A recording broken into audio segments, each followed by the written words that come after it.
Hello students, मेरा नाम विनीत पांडे। आप देख रहे हैं 2 पाई क्लासेस। बच्चों, इस चैनल पे मैथ्स एंड साइंस का बहुत ही क्वालिटी कंटेंट आपको मिलेगा पेज नंबर 204 पर, डायरेक्ट एंड इनडायरेक्ट प्रोपोर्शन में। ओके बच्चों, इस प्रॉब्लम को हम यहाँ पे सॉल्व करेंगे, think discuss and right. Okay, तो आइए इसको स्टार्ट करते हैं। बट इस चैप्टर के कॉन्सेप्ट अगर आपको नहीं पता है बच्चों, तो डिस्क्रिप्शन में लिंक दिया हुआ है, वहां से जाके इस चैप्टर को पार्ट 1 से आप देख सकते हो। या आपको कोई भी चैप्टर पढ़ना है, आप हमारे चैनल पे नीचे क्लिक करिए, प्लेलिस्ट के सेक्शन में जाइए बच्चों, किसी भी चैप्टर को पार्ट 1 से आप बहुत अच्छी तरीके से पढ़ सकते हैं। आइए स्टार्ट करते हैं आज की क्लास। ओके स्टूडेंट्स, चलिए आ जाइए, आज की क्लास स्टार्ट करते हैं बच्चों। तो देखिए क्या कह रहा है कि if we fix time and rate of interest, यानी कि बच्चों ध्यान रखेंगे यहाँ पर जो टाइम है, टाइम को फिक्स कर दिया, यानी कि कांस्टेंट कर दिया टाइम को, ठीक है ना, टाइम चेंज नहीं हो रहा है, टाइम फिक्स हो गया, ठीक। और रेट ऑफ इंटरेस्ट भी इसने फिक्स कर दिया। कह रहा है कि simple interest changes proportionally with principal. कह रहा है कि जो सिंपल इंटरेस्ट है, क्या वो डायरेक्टली प्रोपोर्शनल है प्रिंसिपल के साथ साथ, प्रिंसिपल के साथ, यानी कि प्रिंसिपल को अगर आप बढ़ाओगे तो क्या आपका सिंपल इंटरेस्ट भी उसी प्रोपोर्शन में बढ़ेगा। यानी कि बच्चों हमको ये पता करना है, ध्यान से सुनिए, हमारा टारगेट क्या है, गिवन क्या क्या है यहाँ पर, ध्यान दीजिएगा जरा। गिवन है बच्चों क्या है यहाँ पर क्वेश्चन में, गिवन है कि आपका जो टाइम पीरियड है वो फिक्स है। सपोज टाइम पीरियड को हम स्मॉल टी से दिखा रहे हैं, किससे दिखा रहे हैं, स्मॉल टी से। तो स्मॉल टी ये फिक्स है, यानी कि ये कांस्टेंट हो गया, ये चेंज नहीं होगा, ये फिक्स हो गया, ये लीजिए ये फिक्स हो गया, फिक्स लिख दो, कांस्टेंट लिख दो, बात सेम है। तो टाइम पीरियड को हमने टी से दिखाया है ना, और ये फिक्स है। उसके बाद रेट ऑफ इंटरेस्ट को हमने आर से दिखाया। सपोज रेट ऑफ इंटरेस्ट कितना है बच्चों, आर है, और ये भी फिक्स है, ठीक है स्टूडेंट्स। अब हमको चेक क्या करना है, ध्यान से चेक करना बच्चों, हमको चेक करना है नंबर 1, हमको चेक करना है कि जो सिंपल इंटरेस्ट है बच्चों, सपोज सिंपल इंटरेस्ट को हमने एस आई लिखा, ठीक है, हमको चेक करना है कि simple interest is directly proportional to principal. ये देखिए, यानी कि अगर टाइम पीरियड और रेट फिक्स हो जाए तो क्या सिंपल इंटरेस्ट प्रोपोर्शनल होता है किसके, प्रिंसिपल के। एसआई का मतलब सिंपल इंटरेस्ट और पी का मतलब प्रिंसिपल, और ये जो सिंबल लगा हुआ है इसको पढ़ते हैं डायरेक्टली प्रोपोर्शनल, ठीक है, ये जो ऐसे करके बना हुआ है ये इसको पढ़ते हैं डायरेक्टली प्रोपोर्शनल। स्टार्टिंग के वीडियोस देखे होंगे तो आपको पता होगा, ठीक है।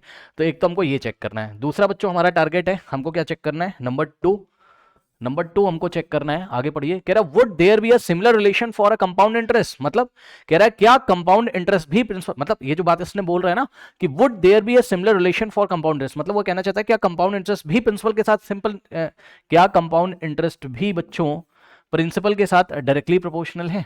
अब ये क्या बात बता रहे हो सर, देखो मैं आपको थोड़ा सा रिवीजन कराता हूं बच्चों, याद है, सुनिए ध्यान से। देखिए हमने क्या पढ़ाया था आपको, हमने पढ़ाया था बच्चों कि 2 क्वांटिटीज हैं अगर आपके पास, ठीक, x एंड y, याद है, अगर 2 क्वांटिटीज हैं आपके पास x एंड y, तो हम ये बोलते थे क्या, x is directly proportional to y, x is directly proportional to y, हम तब बोलते थे बच्चों, याद है, इसकी कंडीशन क्या होती थी, हम कब बोलते थे कि x is directly proportional to y। तो अगर आपको याद हो तो इसकी जो बच्चों कंडीशन होती थी, उस कंडीशन को आपको यहाँ याद करना है। वो कंडीशन होती थी x upon Y is equals to constant K, जहां पर के कोई पॉजिटिव नंबर होता था, याद करिए। जिनको नहीं पता है सुन लो बच्चों, x is directly proportional to y का मतलब ये होता है कि y अगर इंक्रीज कर रहा है तो x भी इंक्रीज करेगा, ठीक, और y अगर डिक्रीज कर रहा है तो x भी उसी प्रोपोर्शन में डिक्रीज करेगा। ये डायरेक्टली प्रोपोर्शन का मतलब होता है। सुनो, y जिस प्रोपोर्शन में बढ़ रहा है, यानी कि जितने टाइम्स y बढ़ रहा है उतने ही टाइम्स x बढ़ेगा, या तो जितने टाइम्स y डिक्रीज कर रहा है उतने टाइम्स x डिक्रीज करेगा। ये डायरेक्टली प्रोपोर्शनल का मतलब होता है, ठीक है। तो 2 क्वांटिटीज हैं अगर आपके पास x और y, तो x is directly proportional to y तब बोला जाता है जब x upon y is equal to क्या आ जाए, कांस्टेंट। अब ये चीज आती कैसे, थोड़ा सा मैं आपको यहां बता देता हूं। देखिए x is directly proportional to y, तो यहां पर x इज इक्वल्स टू, ये प्रोपोर्शनल का साइन हटा के इक्वल टू लगाते हैं और यहां एक कांस्टेंट k आता है। सो यहां पर क्या हो जाएगा, k इंटू वाई, वाई जाके इधर डिवाइड लगाएगा, तो x upon Y is equals to constant. यही सारी बातें मैंने आपको बताई थी पहले, ठीक है ना। तो सुनो ध्यान से, अब आपके पास बच्चों यहां पर इस क्वेश्चन में x की जगह क्या आ रहा है, x की जगह आ रहा है सिंपल इंटरेस्ट, और y की जगह क्या आ रहा है, प्रिंसिपल आ रहा है कि नहीं आ रहा है। चाहे नंबर 1 कंडीशन आपको चेक करनी हो ना, नंबर 2 चाहे चेक करनी हो, ठीक है ना। यानी कि x की जगह क्या आ रहा है, सिंपल इंटरेस्ट, और यहां पर y की जगह क्या आ रहा है आपके पास, प्रिंसिपल आ रहा है। और दूसरे वाले में x की जगह आपके पास, x वेरिएबल की जगह कंपाउंड इंटरेस्ट आ रहा है, और y वेरिएबल की जगह आपके पास प्रिंसिपल आ रहा है, ठीक है स्टूडेंट्स। यहां पे एक लाइन ड्रॉ कर देते हैं, थोड़ा समझिएगा बच्चों। अभी हमने आपको क्या बोला कि x y के प्रोपोर्शनल तभी होगा, ध्यान से सुनिएगा, x y के प्रोपोर्शनल तभी होगा जब बच्चों x upon Y is equal to क्या आ जाए, कांस्टेंट आ जाए, सही है। अब मेरी बात ध्यान से सुनिएगा बच्चों, अगर आप x की जगह क्या लिख रहे हो, सिंपल इंटरेस्ट, भाई यहां पर भी तो यही हालत होगी ना कि सिंपल इंटरेस्ट प्रिंसिपल के तभी प्रोपोर्शनल होगा जब सिंपल इंटरेस्ट और प्रिंसिपल का जो रेशियो है वो कांस्टेंट आ जाएगा। मतलब समझो, x की जगह आपने क्या लिखा, सिंपल इंटरेस्ट, ओके, और y की जगह क्या लिखा आपने, प्रिंसिपल, बस यही चीज है। अब मेरी बात बच्चों ध्यान से सुनिएगा, ध्यान से। बस अब आपको ये चेक कर लेना है क्वेश्चन में कि सिंपल इंटरेस्ट और प्रिंसिपल का अगर रेशियो क्या आ रहा है, कांस्टेंट आ रहा है, ठीक, तो ये स्टेटमेंट क्या है, ट्रू है, अदरवाइज फॉल्स है। उसके बाद नंबर 2 इसी तरीके से आपको चेक करना है, ध्यान से चेक कर लेना। पहले आप समझो क्वेश्चन में क्या करना है, ठीक है स्टूडेंट्स। तो x upon Y is equals to अगर कांस्टेंट होता है तो हम क्या बोलते हैं कि भाई x is proportionate to y। तो अब x की जगह अगर आप कंपाउंड इंटरेस्ट लिख दो, यहां पर अब सोच रहे हैं अभी हम लोग क्वेश्चन कैसे करें, है ना। तो कंपाउंड इंटरेस्ट और y की जगह अगर हम प्रिंसिपल लिख दें और किसी तरीके से अगर हम कंपाउंड इंटरेस्ट और प्रिंसिपल का रेशियो निकालें और वो रेशियो अगर कांस्टेंट आ जाए तो हम बोलेंगे क्या कि कंपाउंड इंटरेस्ट प्रिंसिपल के क्या है, डायरेक्टली प्रोपोर्शनल। फिर से सुन लो ध्यान से, कुछ नहीं करना है इस क्वेश्चन में। आप सिंपल इंटरेस्ट निकालो, क्या मानते हुए, क्या मानते हुए, टाइम को फिक्स मानते हुए और रेट ऑफ इंटरेस्ट को फिक्स मानते हुए। वो फिक्स है, ध्यान से रखना, वो वेरी नहीं कर रहा है, ठीक है ना। तो टाइम और रेट को फिक्स मानते हुए अगर सिंपल इंटरेस्ट और प्रिंसिपल का रेशियो निकाला आपने और वो अगर क्या आ गया है, कांस्टेंट, तो आप बोल दोगे सर यस सर कि simple interest is proportionate to principal, correct. दूसरी बात, टाइम और रेट को फिक्स मानते हुए अगर आपने कंपाउंड इंटरेस्ट और प्रिंसिपल का रेशियो निकाला और वो अगर एक कांस्टेंट आ गया, तब आप तुरंत बोल दोगे sir compound interest is directly proportional to principal. ठीक, ये बात समझ में आ गई। अब आइए मैं आपको चीजें करके दिखाता हूं, ठीक है स्टूडेंट्स। अब मैं जा रहा हूं, सिंपल इंटरेस्ट का रेशियो प्रिंसिपल के साथ निकालूंगा और कंपाउंड इंटरेस्ट का रेशियो किसके साथ निकालूंगा, प्रिंसिपल के साथ, ठीक है ना।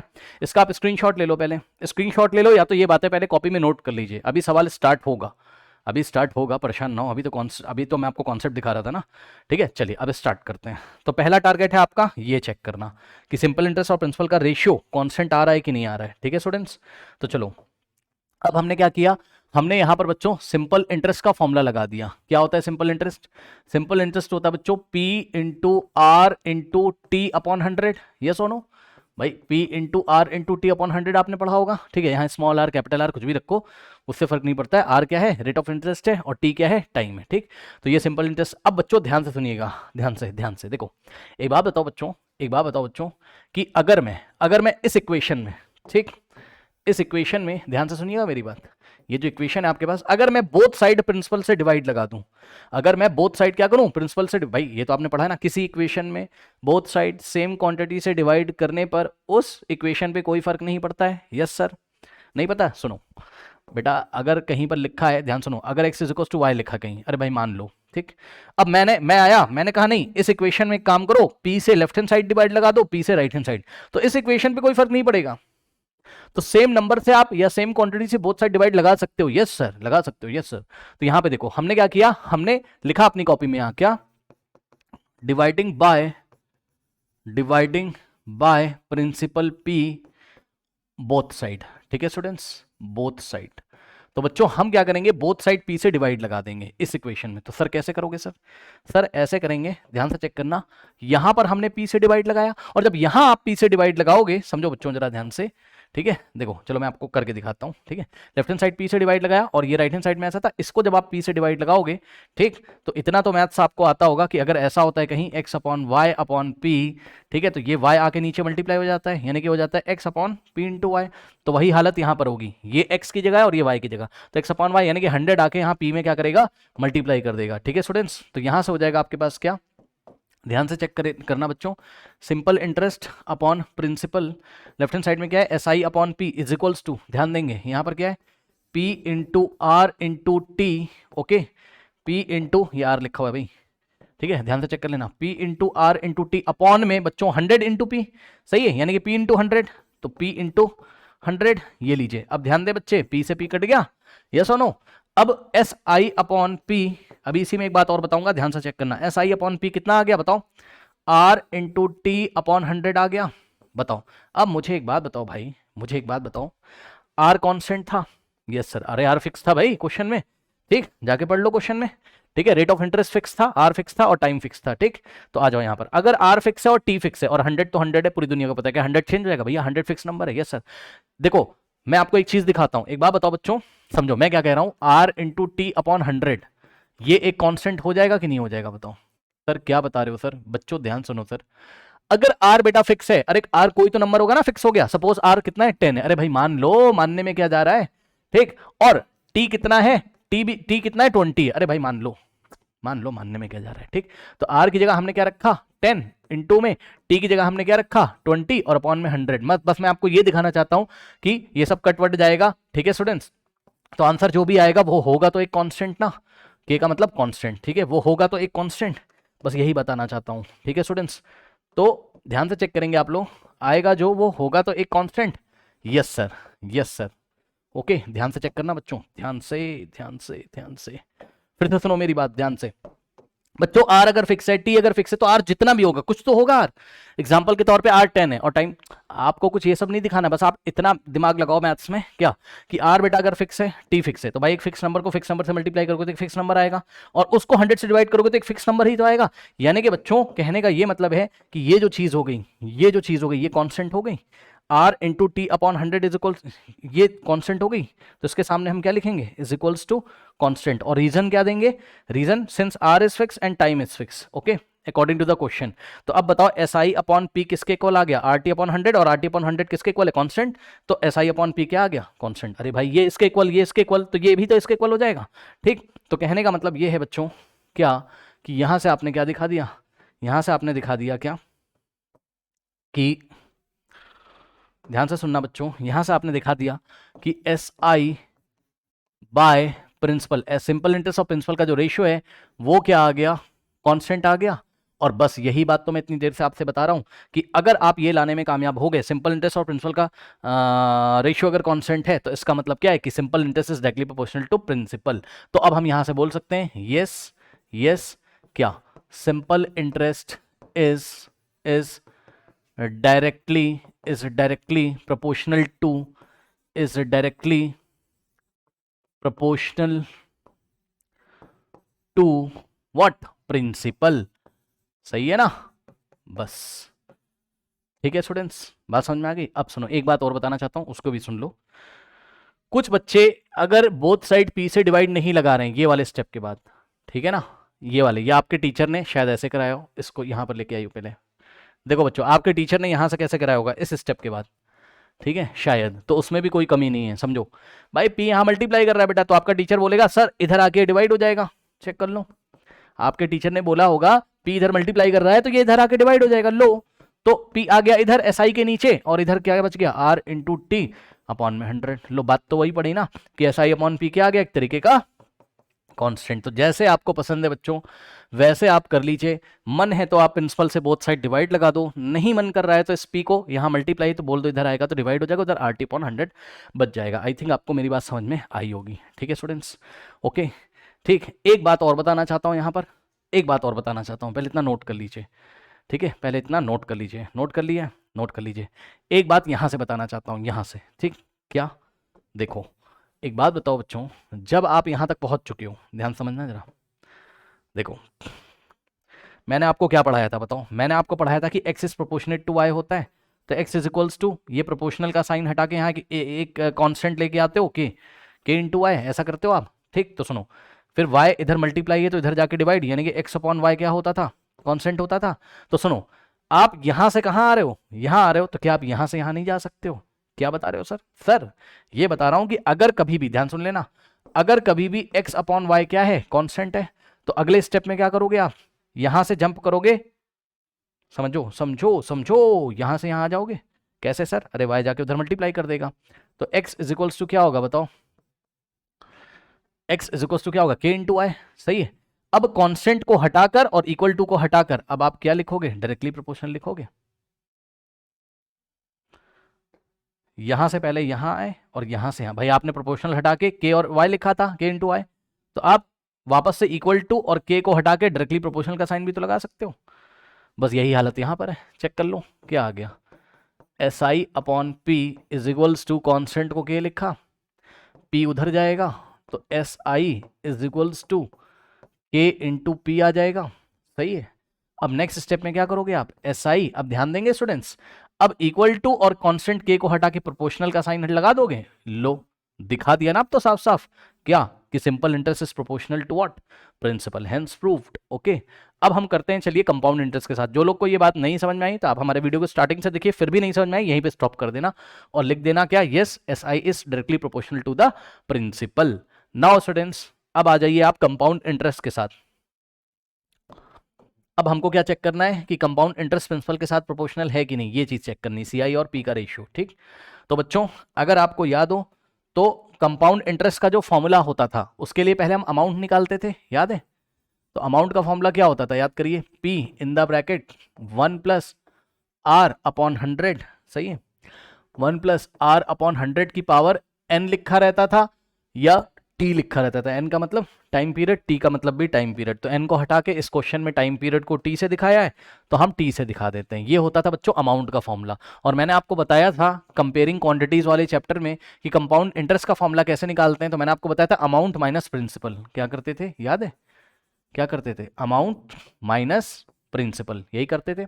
तो निकाल लीजिए यहां से compound interest is equals to, अब अमाउंट रहा ये, ठीक, यानी कि P in the bracket 1 plus R upon 100 की पावर कितना हो जाएगा, T, ओके, माइनस P, ये लीजिए, ये आ गया आपका कंपाउंड इंटरेस्ट का फॉर्मूला। अब नेक्स्ट स्टेप में देखना क्या करूंगा, compound interest is equals to, बच्चों ध्यान देंगे बच्चे, ध्यान देंगे, P और ब्रैकेट के बाद कुछ नहीं लगा तो मल्टीप्लाई लगा देंगे, इन the bracket 1 plus R upon 100 की पावर कितना हो जाएगा, T, और माइनस, अब ध्यान देंगे, ध्यान से, x को क्या लिख सकते हो आप, x into 1, yes sir. y को क्या लिख सकते हो आप, अरे भाई किसी भी क्वांटिटी को 1 से मल्टीप्लाई करो कोई फर्क नहीं पड़ता है सर।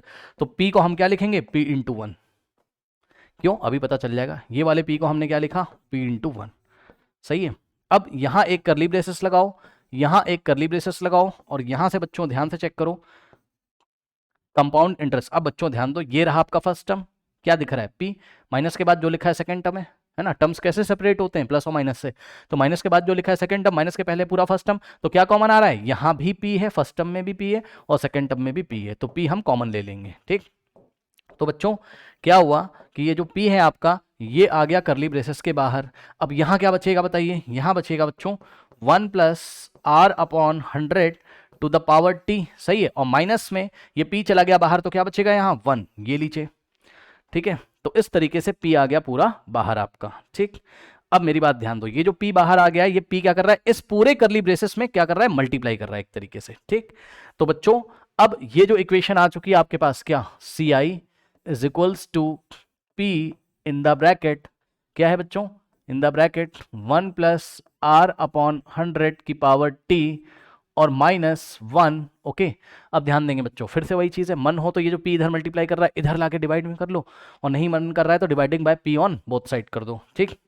जो मर्जी कर लो आपको, ठीक है ना, जो मर्जी कर लो भाई, ठीक है। एक चीज़ मैं आपको दिखा देता हूँ, सुनो, जो मर्जी है भाई वो कर सकते हो आप, ठीक है। चलो यहाँ पे आ जाओ, इसको हटा देते हैं यहाँ से ना।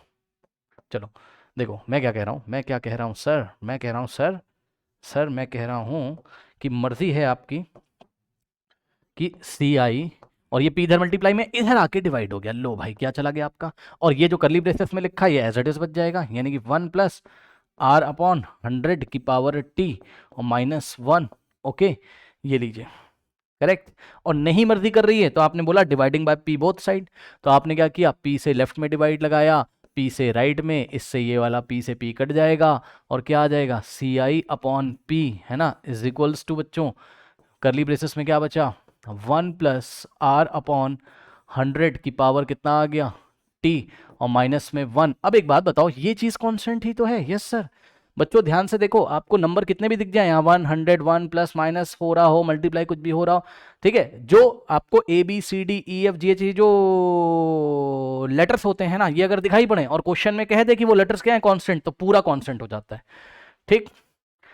R कांस्टेंट था, यानी कि R फिक्स था, T भी फिक्स था, तो ये पूरा टर्म क्या हो जाएगा, कांस्टेंट। अब कुछ लोग को भरोसा नहीं हो रहा है, देखो कैलकुलेट तो मैं करके यहाँ दिखा नहीं सकता हूँ आपको। मैं एक बात बता रहा हूँ, अगर आपके पास कैलकुलेटर हो आप लेके देख लो, R कुछ भी रखो, T कुछ भी रखो, फिक्स कर दो, R और T का वैल्यू फिक्स करके इसको पूरे को अगर सॉल्व करोगे तो आएगा तो कांस्टेंट ना, ठीक है ना। तो ज्यादा टेंशन नहीं लेने का, R और T कांस्टेंट है, इसलिए पूरा क्या हो जाएगा बच्चों, एक कांस्टेंट हो जाएगा, ठीक है स्टूडेंट्स। तो आप क्या देख रहे हो कि CI और P का जो रेशियो है, CI इज टू P भी क्या आ गया, एक तरीके का कांस्टेंट, सही है, ओके। तो बस अब आप क्या कर सकते हो, अब जो मैंने आपको बताया था वही आप कर सकते हो। क्या इसको थोड़ा हटा दें, समझ जाना ये सब कहानियां, तो ये छोटा सा चिपका दे रहे हैं, ठीक है ना। चलो अब देखो बच्चों, यहां से आप क्या बोलोगे, CI upon P is equals to constant को हम K से दिखाते हैं। अब चाहो तो आप यहीं पे लिख दो, यहीं पे चाहो तो आप यहीं पे लिख दो भाई, चाहो तो आप यहीं पे स्टॉप करके लिख दोगे, क्या यहीं पे लिख दो, hence compound interest is directly proportional to principal, बस खत्म, is directly proportional to principal. ठीक है स्टूडेंट्स, ओके करेक्ट। और नहीं मर्जी अगर थोड़ा सा इसमें आपको मैथमेटिक्स लगानी है, ठीक है, सो ये क्या हो गया भाई भाई भाई, 1 सेकेंड। चलो अगर आपको इसमें थोड़ी सी मैथमेटिक्स लगानी है तो आप क्या करोगे, पी इधर डिवाइड में उधर जाके मल्टीप्लाई, तो सी आई इज इक्वल्स टू के इंटू पी हो जाएगा। अब ये कांस्टेंट को और इक्वल टू को हटाओगे तो क्या आएगा, C I is directly proportional to principal, ये लीजिए compound interest directly proportional to principal. ठीक है स्टूडेंट्स, तो मैथ्स की इस प्रॉब्लम से आपने क्या सीखा, मैथ्स की इस प्रॉब्लम से आपने बच्चों ये सीखा क्या है प्रैक्टिकल लाइफ में, आपने ये सीखा कि अगर टाइम पीरियड को और रेट ऑफ इंटरेस्ट को फिक्स कर दिया जाए, ठीक है स्टूडेंट्स, तो जो सिंपल इंटरेस्ट होता है वो भी प्रिंसिपल के डायरेक्टली प्रोपोर्शनल होता है, यानी कि जितने टाइम्स आप, जितना ज्यादा आप बैंक में प्रिंसिपल जमा करोगे उतना ज्यादा आपको सिंपल इंटरेस्ट मिलेगा। ठीक, मतलब बैंक में अगर आपने अपना प्रिंसिपल 2 गुना कर दिया तो सिंपल इंटरेस्ट भी आपको 2 गुना मिलेगा। इसी तरीके से बैंक में प्रिंसिपल अगर आपने 4 टाइम्स कर दिया तो कंपाउंड इंटरेस्ट भी 4 टाइम्स हो जाएगा। ये है डायरेक्टली प्रोपोर्शनल का मतलब। ठीक, तो टाइम पीरियड और रेट को फिक्स करने के बाद सिंपल इंटरेस्ट भी प्रिंसिपल के डायरेक्टली प्रोपोर्शनल हो जाता है और कंपाउंड इंटरेस्ट भी प्रिंसिपल के डायरेक्टली प्रोपोर्शनल हो जाता है। ठीक है स्टूडेंट्स, नाउ स्टूडेंट्स ये प्रॉब्लम यहीं पे फिनिश होती है। नेक्स्ट जो प्रॉब्लम्स हैं आपके, जो एग्जांपल्स हैं एनसीईआरटी के, वो एंड स्क्रीन पे आ रहे होंगे। तो चलिए फिर मिलते हैं नेक्स्ट वीडियो में, तब तक के लिए पढ़ते रहिए, बढ़ते रहिए, ऑल द बेस्ट।